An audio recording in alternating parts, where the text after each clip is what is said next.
ngayon din. Malamang yan, binawas na ang SS at PhilHealth. Ayokong sumali. Gusto ko ibalik na pera ko. Teka lang.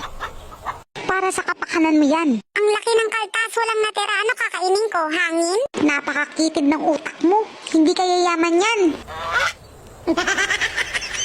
Kahit na 1,000 pa yan. Sa 20 taong hulog, pag nag-edad ka ng 60, senior ka na, pwede ka na magretiro. Eh, di pensyonado ka na. Ibig sabihin, walang trabaho pero may pera. Oo naman, kukolekta ka na lang ng pera buwan-buwan. Ang saya naman! Sandali!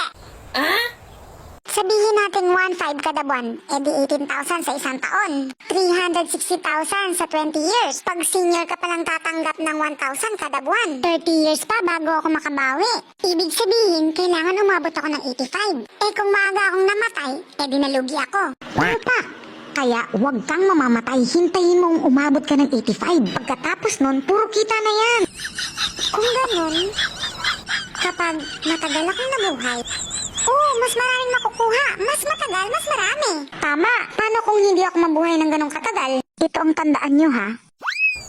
Ipagpatuloy lang ang paghinga. Walang titigil. Nakuha ko.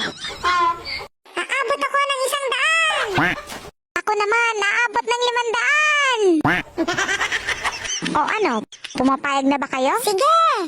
Ako din! Para sa pension!